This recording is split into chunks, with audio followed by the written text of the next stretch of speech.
Praise the Lord and Happy Lord's Day po sa bawat isa and also sa mga bisita natin. Kami po ay nagagalak na kayo po ay sumama sa amin sa pagsamba sa Panginoon. At ngayon po ay we're going to continue ang ating series sa Aklat ng Revelation. For those who do not know the book of Revelation, ito po ay sinulat ni John the Beloved.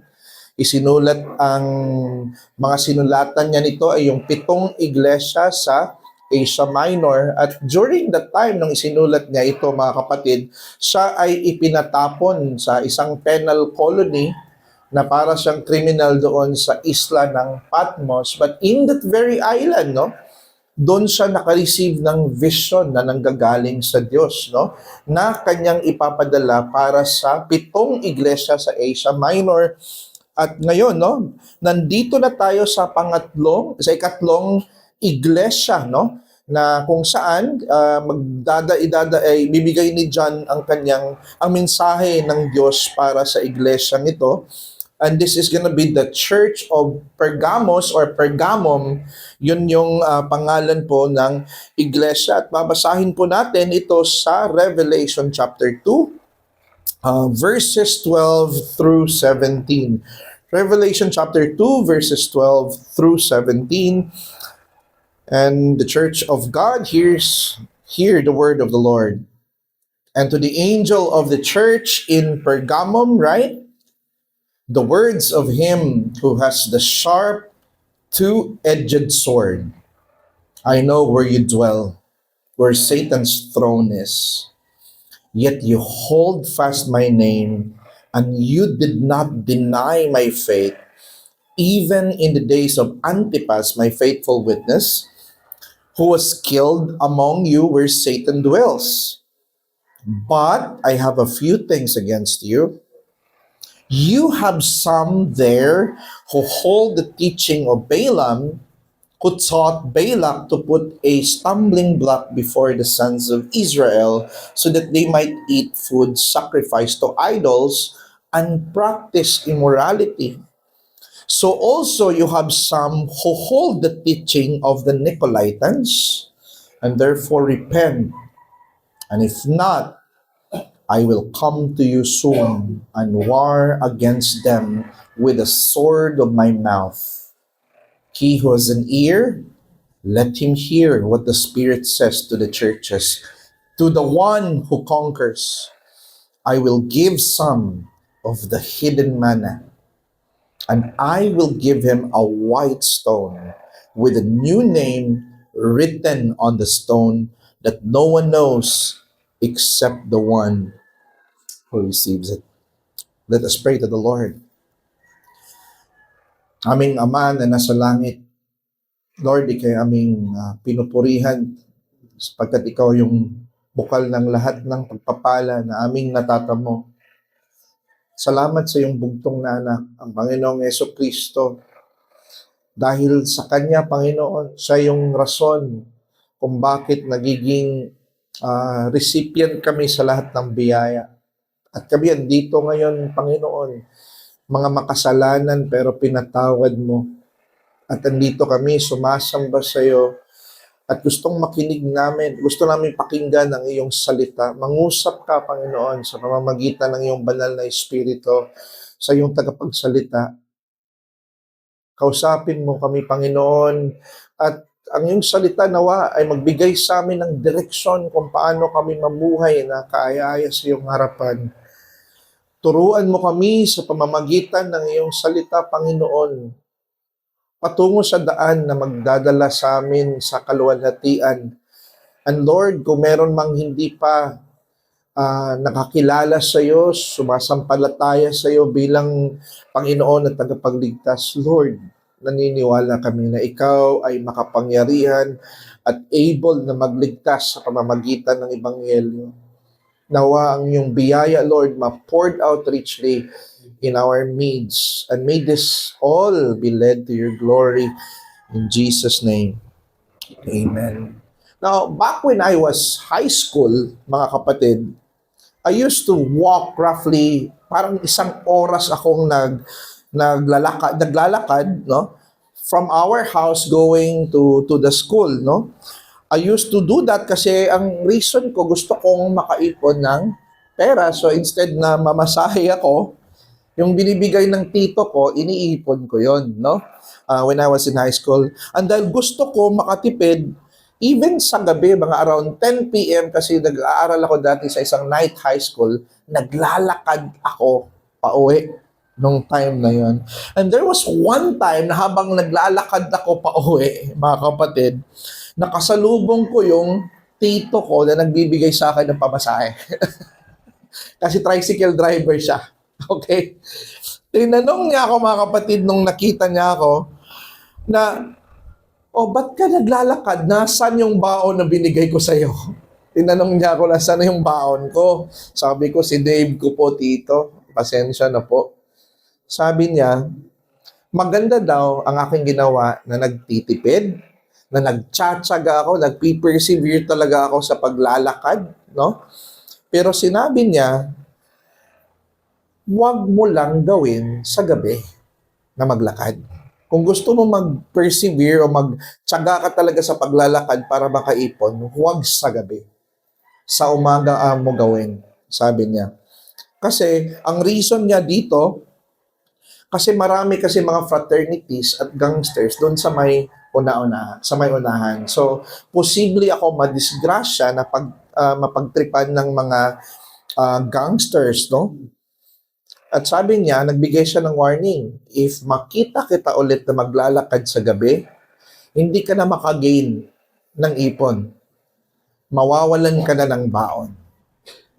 So, habang nag-meditate ako sa text, yung scenario na yon nung high school ako, yun yung unang pumasok sa aking isipan. My tito was very, although pag siya'y nakainom, mga kapatid, papangit yung ugali niya. Pero here, sa sitwasyon na yon, he was doing two things. He commends me for saving money and for persevering, na nagtitiis talaga ako, nagtsatsaga ako para makaipon. Nagtatsaga ako sa paglalakad, but he also encourages me na maging maingat, no? Maging vigilant. Because life is more than the money I save, and he gave me a warning para hindi ko na yon uulitin yung mga bagay na yon. Now, going to our passage, ito exactly ang nakikita ko dito sa Church of Pergamum, that God is teaching here.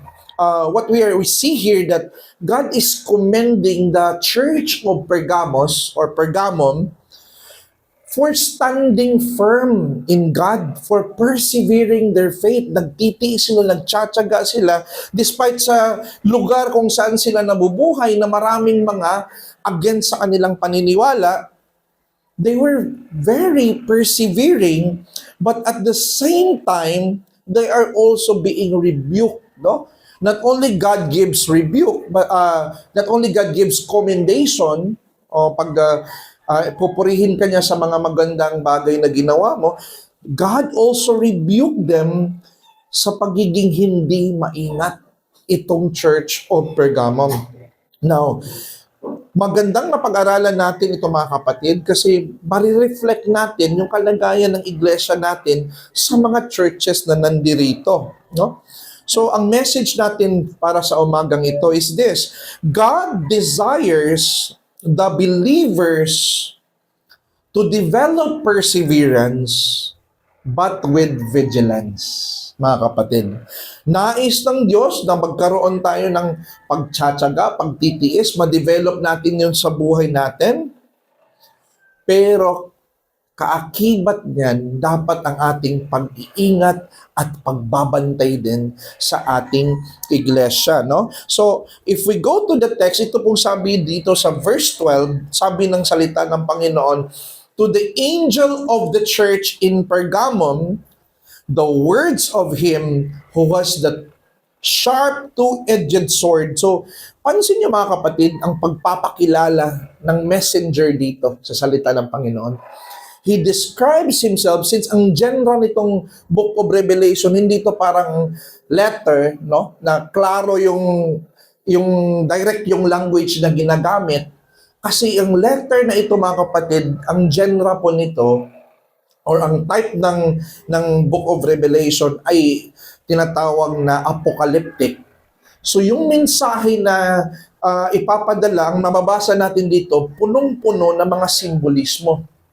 Punong-puno ng mga imagery, symbolisms, metaphor, makikita natin dyan dito sa Book of Revelation. At ang description ng Diyos dito, sabi dito, para siyang parang may matalas na tabak na may dalawang talim, o two-edged sword, no? Inilarawan ng Diyos ang kanyang sarili, makita natin sa iba't ibang paraan, no? Ayon sa kanyang pakikitungo sa mga iglesia. As we've noticed doon sa Church of Ephesus, the first church, inilarawan ng Diyos ang kanyang sarili as the one who holds the 7 stars. This is from the one who holds the 7 stars, no? Itong imagery na to na nakikita natin sa Ephesus, pinapahayag ng Diyos dito na siya yung great preserver sa mga preachers, sa mga elders, no? Na pinipreserve niya ito sa kanyang kanang kamay, na siya ang nagpipreserve din ng iglesia. Ang Smyrna naman, dinescribe siya sa second church, di ba? After ng Ephesus, the church of Smyrna, dinescribe ng Diyos ang kanyang sarili as the one who is the first and the last. Siya yung una at ang huli. The one who died and came to life, implying na siya yung eternal na Diyos na dumaan sa kamatayan at nabuhay ng muli para i-comfort niya itong Church of Smyrna na kahit man sila ay patayin sa persecution, sila'y makakasiguro na may pagkabuhay ng muli na magaganap, no? Dahil si Kristo na resurrect. Huwag kayong magtaka mga kapatid na kung bakit puro persecution itong Book of Revelation, kasi nandito talaga sila sa konteksto ng tribulation. Si John nga dito pinatapon sa sa isla ng Patmos. Yung mga churches ng time na ito ay inuusig po ng mga emperador. Now dito sa Church of Pergamum, inilarawan niya na siya yung may hawak ng matalas na tabak sa may dalawang talim. So ano bang ibig sabihin itong two-edged sword, no? Kasi alam natin na ito ay metaphorical ito, no? Hindi ito literal na may hawak talaga na two-edged sword, no? Ang espada, mga kapatid, ay karaniwan siyang iniugnay sa otoridad na maglapat ng paghatol. Okay?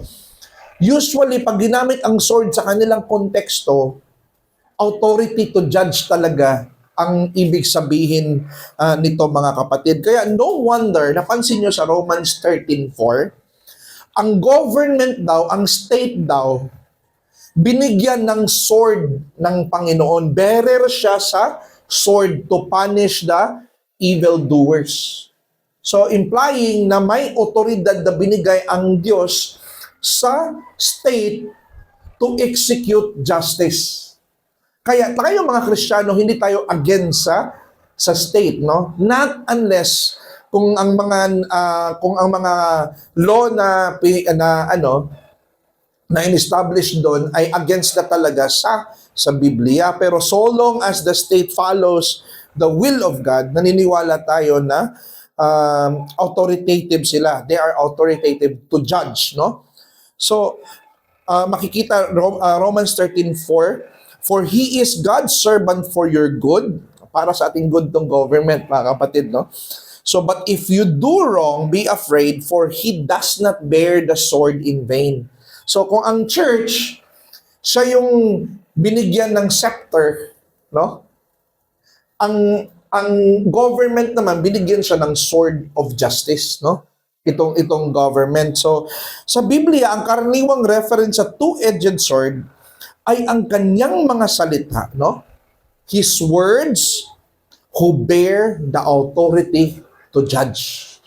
At kalimitan, most of the time, mga kapatid, nasa Ephesians 6:17.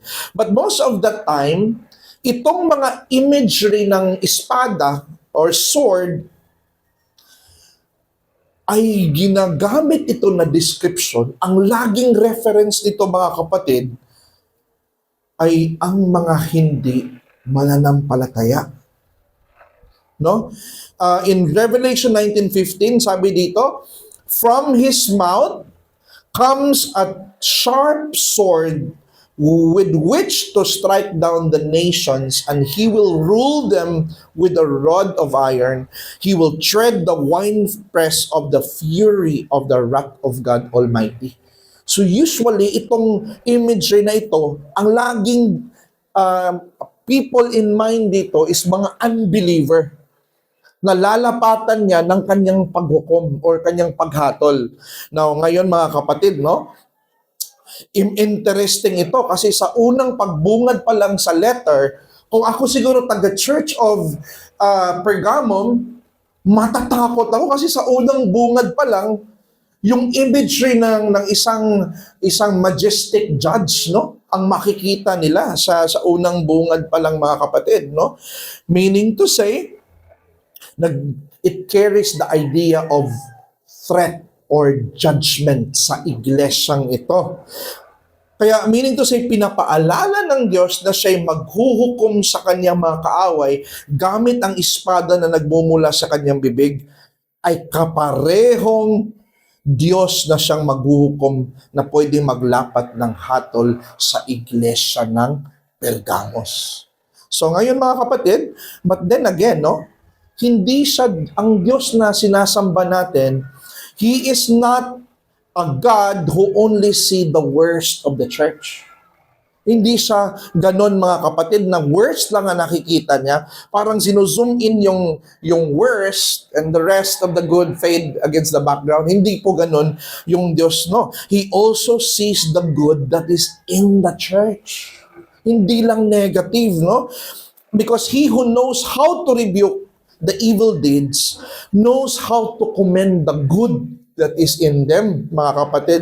So, unlike us, na madali natin i-highlight talaga yung mali or negative aspect of a person, we even love to talk about the negative things about the person rather than the good of the person, which is not commendable, no? Hindi dapat ganun ang iglesia.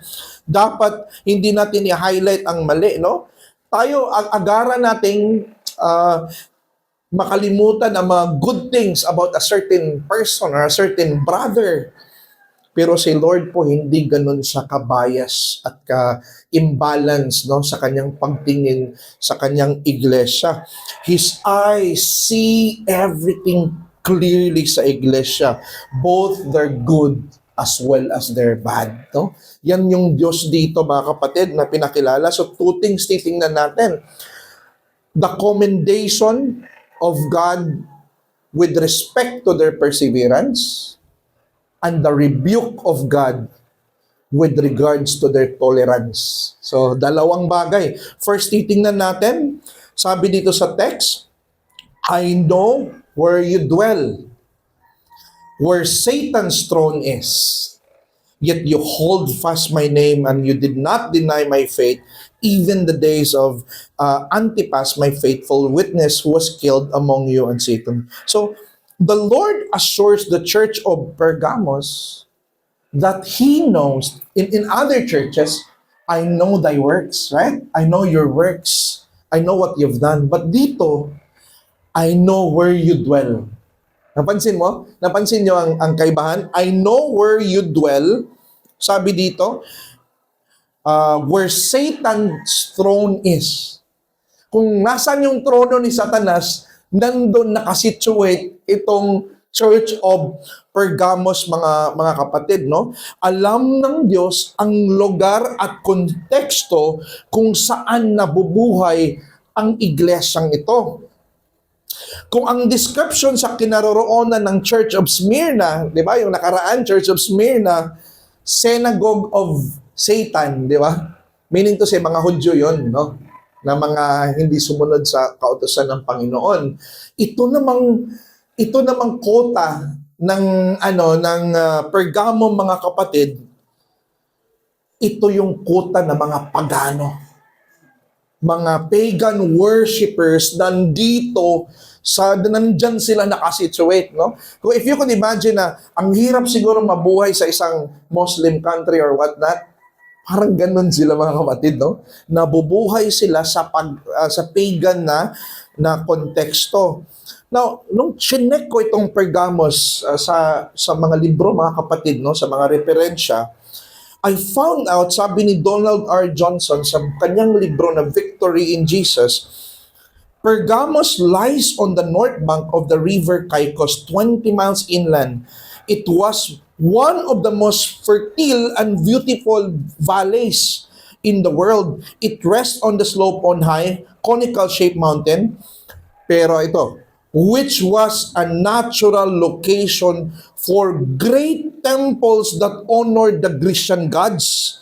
Si Apollo, Aphrodite, Dionysus, Athena, and especially Zeus and Asclepius, nandyan sila nakasituate ang kanilang mga templo. We know na mayroong mga probensya na itong mga gods na ito, may mga sarili silang templo, pero yung napakaraming gods, dyan talaga nakasituate sa Pergamos.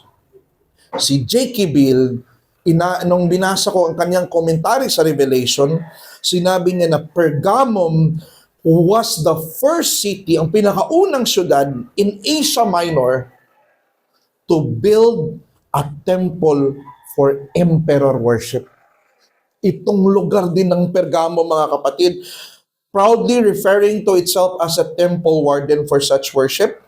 At ang nangyari, naging leading center for the idolatrous practice in the province.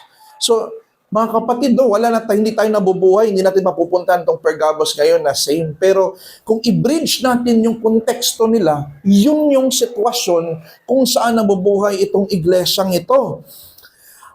Pero ito pang mas kakaiba, mga kapatid, no? Sabi ni Gregory Bill, Pergamum was a center for the cult of Asclepius. Kilala nyo ba yan si Asclepius, mga kapatid?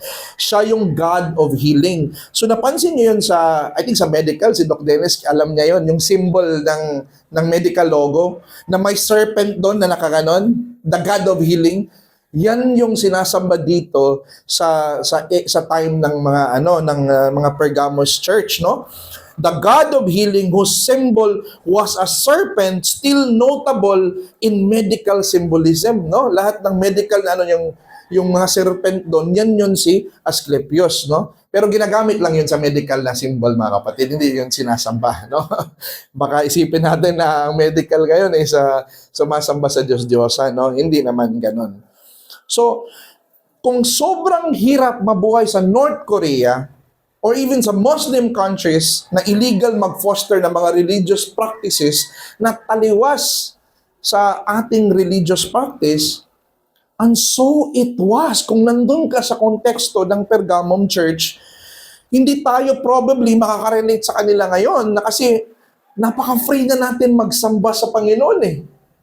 Wala na mag-persecute sa atin. Hindi rin strange sa mata ng tao na Christian ka. Pero in their context, ang pagiging Kristiyano, mga kapatid, is a very strange, abnormal thing. Na follower ka sa isang carpenter, no? Na si Jesus. Hindi tayo probably makaka-relate sa kanila since nabubuhay tayo sa konteksto na may freedom of religion. But their time, napaka-challenging nito. Most especially yung located sa kinikilalang trono ni Satanas. Imagine, dinescribe niya dyan na trono ni Satanas itong Pergamos. That is a lugar na nag-abound ang idolatry. So, in other words, nabubuhay sila. Christianity was not common. At dito pinakita sa atin, mga kapatid, no? Ang kapuri-puri na bagay about sa Church of Pergamum. Na despite sa napaka-idolatrous na konteksto nila, hindi ito naging excuse sa kanila para talikuran nila ang kanilang pananampalataya. Possible tayo na madala, no? Maraming mga tao possible madala sa idolatry kasi yun na yung context, yun yung norm sa culture, yun yung norm sa society. But no, they stick to Christ. They stand firm sa kanilang paniniwala, mga kapatid. At sabi dito, yet you hold fast my name. Nagstay strong sila to believe the Lord Jesus Christ and the gospel. You did not deny my faith.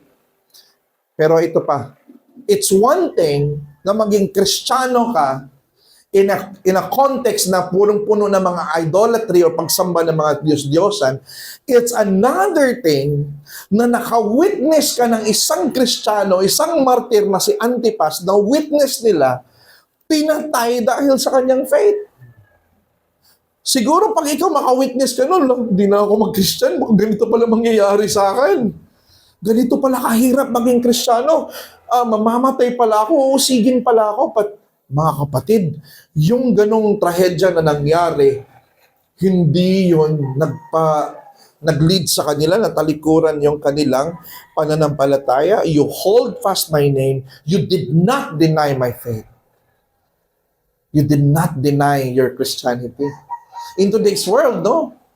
Hindi minimension yung ating pagiging Christian. Yung ibang mga Kristiyano, di ba? Mag-work, tatrabaho, not even recognized as a Christian, hindi ma-identify na Christian, no?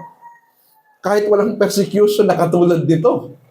Pero sila, they did not deny the faith. But not only that, even sa panahon na sila pwedeng madala sa takot, nagpatuloy silang nanindigan bilang Christians. At hindi sila nagkawatak-watak.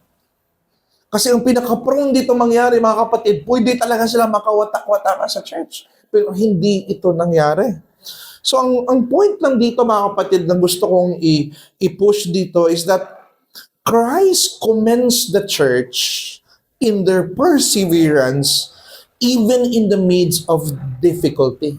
So Tagalog, kinalulugod ng Diyos ang pagtsatsaga at pagtitiis ng iglesia kahit sa gitna ng kahirapan. Ang perseverance, mga kapatid, pribilehiyo ito ng Kristiyano. In 1 Peter 2:21, sabi dito, sapagkat anong pakinabang na kapag kayo'y nagkakasala at hinampas dahil dito, at ay inyong tinatanggap na may pagtitiis. Anong value kung ikaw ay nag-suffer pero sa wrongdoing mo? Walang value yon, mga kapatid. Ngunit kung kayo'y gumagawa ng mabuti at kayo'y nagdurusa dahil dito at inyong tinanggap na may pagtitiis, ito'y kalugod-lugod sa Diyos. Commendable ito sa Diyos ang pag-persevere even sa mga sufferings na pinagdaraanan, mga kapatid. At I believe, no, na dito mas mapapatunayan ng iglesia ang kanyang pag-ibig kay Kristo. Many churches hate suffering. They don't like suffering. People stop following Christ because they don't want suffering. Right? But itong suffering na binigay ng Panginoon at itong pag-persevere, pagtitiis natin, mga kapatid, isa itong pribilehiyo na mapakita natin kay Kristo na siya'y mahal natin. If agarang susuko ang iglesia sa mga minor difficulties lang na kanyang haharapin, paano nito mapapatunayan ang kanyang pag-ibig kay Kristo? Right? Early Christians, tayo andali, no? Anyone can say, believe the Lord Jesus Christ. I'm a Christian now. Pero yung mga early Christians, they paid their profession, binayaran nila ang kanilang profession with their own blood. Because to say that Jesus Kurios, Jesus is Lord, you're saying that Caesar is not your Lord, and therefore you will be persecuted. To say Jesus is Lord is so difficult in their time, mga kapatid, no? They die for their faith because the author of their faith likewise died for them. As you died for me, Lord, so I will die for you. That's early Christianity. And that's biblical Christianity, mga kapatid. And so yes, ang perseverance, hindi po siya bad thing, no? It is a virtue. It is a badge of the genuineness of our faith. Ito yung patunay, no? Ito yung kinang. Kung tayo true diamond, no? Ito yung nagniningas na kinang ng diamond, no? Napapatunay na tayo, tunay na Kristiyano.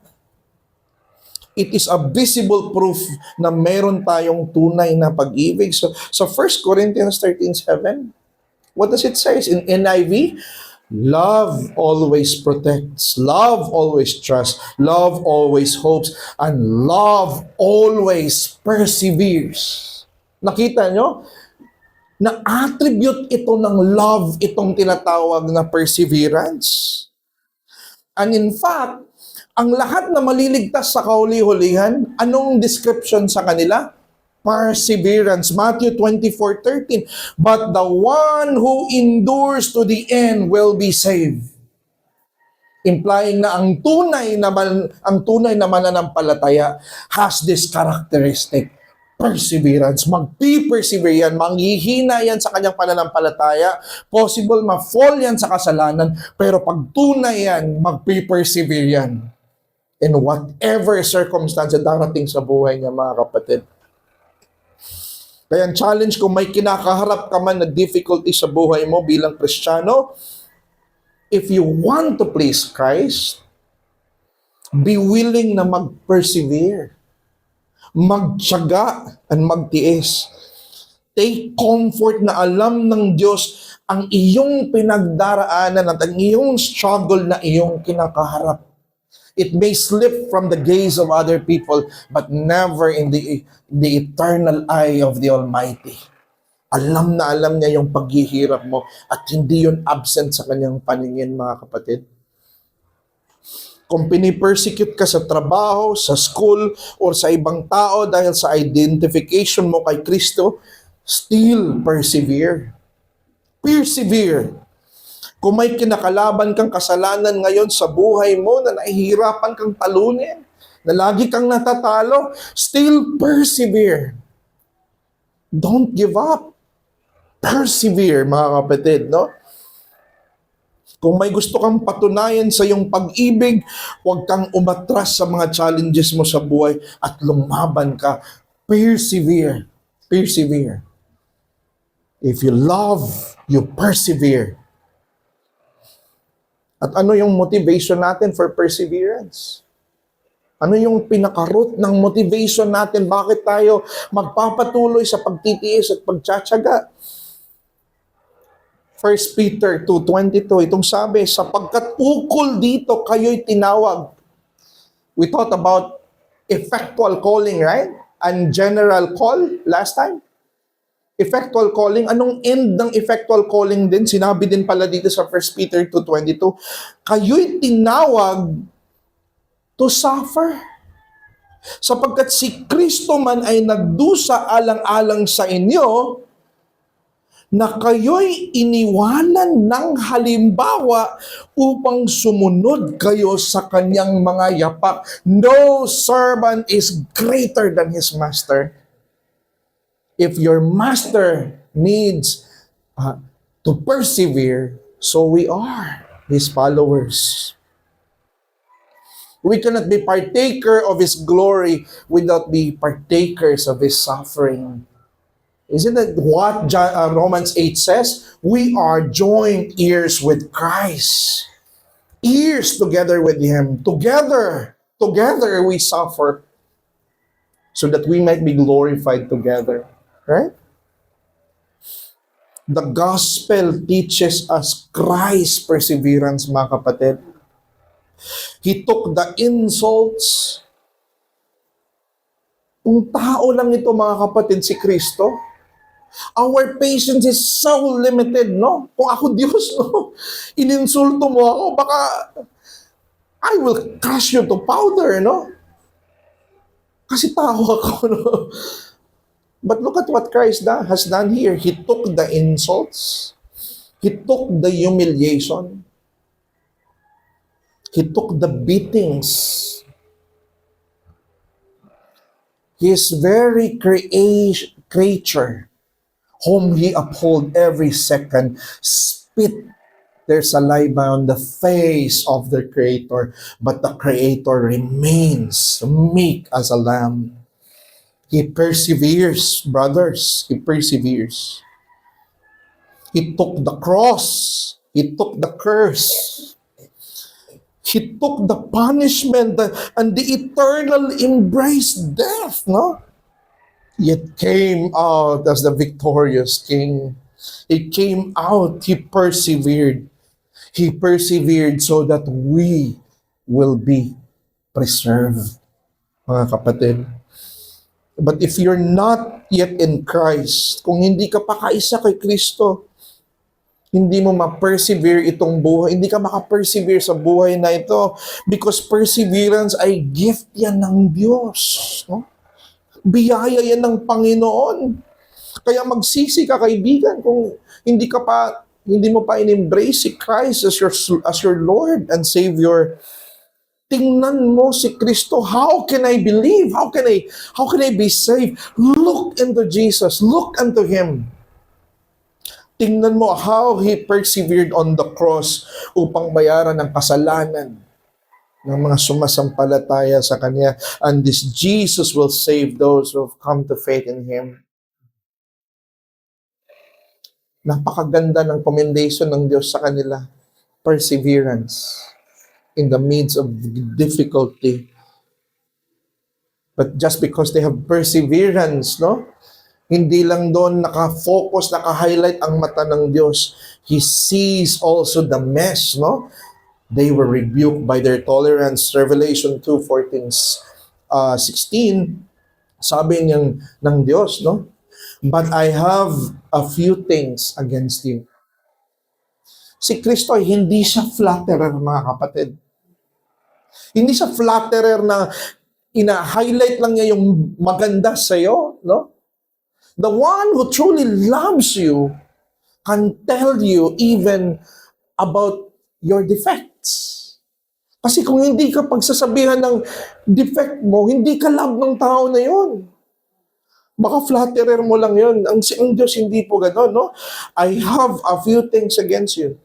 You have some there who hold the teaching of Balaam, who taught Balak to put stumbling block before the sons of Israel so that they might eat the food sacrificed to idols and practice immorality. So also, you have some who hold the teachings of Nicolaites and therefore repent. No? So may ilang miyembro dito sa Pergamos, may ilang mga miyembro na hinahayaan nila na maniwala sa mga maling katuruan. Or may nagtuturo ng mga maling katuruan dito. And worse pa nito, mga kapatid, is that ang teachings na paniniwalaan ng ibang kasapi ng iglesia ay related sa idolatry, pagsamba sa mga Diyos-Diyosan, and even sexual immorality. Kumbaga dito sa church na ito, kahit in the face of the pagan culture, strong sila sa faith nila, pero sa sariling bakod nila, mga kapatid, tolerated ang mga sinning individual sa kanilang iglesia. They stand firm in the gospel, pero tinotolerate nila ang mga false teachings na ito, no?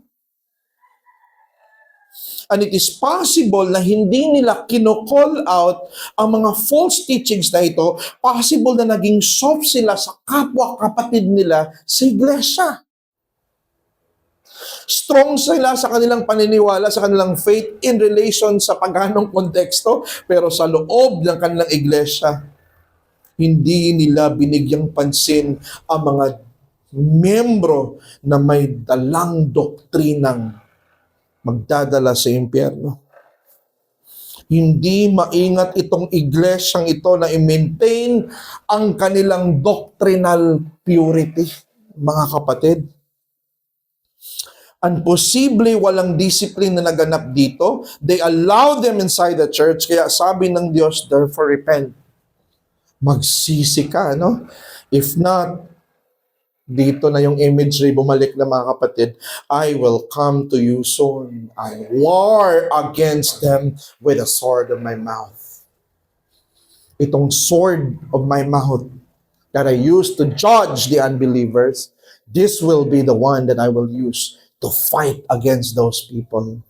Why? Because jealous ang Diyos, no? Ayaw niya, mga kapatid, na mabahiran ang kanyang iglesia ng mga impurities, no? Kasi pinabanal niya ito, binayaran niya ito ng kanyang sariling dugo. This is to be pure, mga kapatid. Therefore, the church, ito yung punto, the church is to stand in the truth and is commissioned to maintain the purity of the gospel, and never must the church tolerate false teachings. Kinumisyon tayo na magkaroon tayo ng purity sa ating paniniwala, mga kapatid. Because false teachings, maglilid ito sa godless living and idolatry. They are not just false because they are against of the truth. False teachings has consequences as well na maglilid sa maling pamumuhay. False teachings are contradiction of the truth, and therefore it does not produce the right direction on how we ought to live. Kasi right living emanates from right teachings and right doctrines, no? Because to allow false teachings, mga kapatid, is to harm the church in their growth in knowledge and sanctification. Not only nalingla mo ang isang miyembro sa maling katuruan, maling direksyon, ginaid mo siya sa maling direksyon, naapektuhan din ang kanilang pamumuhay bilang banal. To allow false teaching is to stray the flock of Christ into the path of destruction. Pinapatay ang iglesia. Makakadamage po sa iglesia since we are worshiping as one body in Christ and we are partaking that one bread symbolizing our unity. Imagine mo, nagpapartake ka. You claim, you declare that you are one with these people that are here, pero yung mga kasama mo doon na nagpapartake din has a damaging doctrine, sinfulness. You're one with the unclean, nagiging ganun po yung nangyayari. Kaya ang challenge, this calls the church to love doctrinal teachings, no?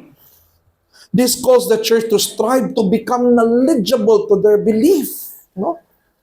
Dapat knowledgeable tayo sa ating belief because according to the book of Isaiah, at for the lack of knowledge, my people are destroyed. For the lack of knowledge, mga kapatid, no? It calls the church to stand firm on the truth. But before ang church maka-stand firm sa truth, he must know well the truth, mga kapatid, no? The sin of belittling the importance of doctrine is dangerous, mga kapatid. The moment you think na hindi na mahalaga yung doktrina, the moment papasok yan sa isip mo na hindi na mahalaga yung doctrinal teachings, napakadelikado, mga kapatid. Kung walang doktrina, paano po tayo ma-inform sa tamang pagsamba? Kung walang doktrina. Tamang pag-ayon ng ating pamumuhay, tamang paglakad sa kabanalan, what will direct you on how to live godly, on how to live in a holy way without the teachings? Mga doctrinal teachings, mga kapatid. It calls the church to make it their habit to rehearse the doctrinal truths. Magpapatibay tayo sa ating faith, mga kapatid, sa ating paniniwala. I-rehearse natin in our Sunday school, in our Bible study. Pero praise God, we have the Bible study already. No, nag-aaral tayo, nagdi-discuss na tayo ng mga doctrinal things. But at the same time, the church ought to make sure na ang doktrina hindi lang siya magsistay dito sa head. Kundi ma-convert ito, ma-manifest ito sa buhay natin in our worship and in our actions and love and relations with one another. Kasi kung dito lang yun sa utak natin, mga kapatid, ang doktrina parang lang siyang naging information sa atin. Hindi siya naging transformative. Doctrine, brothers and sisters, informs. But at the same time, doctrine transforms. And doctrine conforms the believers in the likeness of Christ. Kaya i-value natin yung mga teachings, no? And I'm sure marami sa atin na possible hirap na magbasa, busy na mag-aral ng mga libro, pero praise God, no? We have a Bible study, group Bible study, at ang mga kapatiran ay handang maggabay sa atin, handang tumulong ang bawat isa na akaakayin ng isa't isa sa katotohanan. Yun yung kahalagahan, no? At kung ikaw, may knowledge ka sa katotohanan ng Biblia, nakita mo yung isang kapatid mo na kulang-kulang, ang ekspresyon ng iyong pag-ibig sa kanya, turuan mo siya, i-guide mo siya. That's how you express your love to him. Maging patient ka sa kanya, no? Dito natin mabigyan ng ekspresyon ang ating pagmamahalan sa isa't isa. At ang ating greatest motivation, why we ought to love doctrinal truths, why we ought to love the truth, because it is the perfect description, one of the perfections of God, no? Christ is the truth incarnate. Our Lord Jesus Christ, He said, I am the way, the truth. No? He is the truth, mga kapatid, and the life. Our Lord Jesus Christ should lead us to cherish His words and live in it and even fight for it, even it will cost our life. Bakit? Kasi yung truth niyan, mga kapatid, reflection niyan sa ultimate truth na ang Panginoong Jesucristo. If we love Christ, if we love the truth, magre-reflect yun na mamahalin na din natin yung salita niya, no? As the wife cherishes and upholds the words of his husband, so are we who are Christ's bride. We uphold His good word and defend it. Ganun po yung iglesia, no? And 1 John 5:20, we are in Him who is true, in His Son, Jesus Christ. He is the true God, no? And eternal life. So ang conclusion natin, itinuturo sa atin na we persevere sa mga external challenges natin. Tayo din ay tinuturuan na kaakibat ng ating pagtsatsaga. Huwag natin tanggalin ang pag-iingat at pagbabantay sa ating iglesia na mapunta sa maling direksyon, no? But our comfort is that Jesus, ito lang yung greatest comfort natin, the true shepherd will lead us and guide us in the path of righteousness. So let us endure, let us persevere, but we will do this by God's grace with watchfulness. Let us pray to God. Oh Lord, Father, truly you are the shepherd of your people. You are the one who guides us to the right way. You are the one who teaches how to live. And thank you sa iyong bugtong na anak, ang Panginoong Jesucristo, na yung buhay niya, Panginoon, ay ilustrasyon ng aming sermon ngayon. Na nakita namin ang kalagahan ng perseverance sapagkat nakita namin siya na nag-persevere para sa amin. Hindi namin kayang suklian ang kanyang ginawa, Panginoon. Pero tulungan mo kami na ma-express man namin ang aming pag-ibig sa Kanya. Nagayahin namin siya sa paraan na iyong dinesign para sa amin. At nawa, mamahalin namin, maging maingat kami sa sarili namin. At hindi nawa kami madala sa maling katuruan. Guide us with your truth, Lord. May your words be preached always here. Be upheld always here, and may this church stand on the pillar and ground of everything, the Lord Jesus Christ through the church. This we pray in Jesus' name. Amen.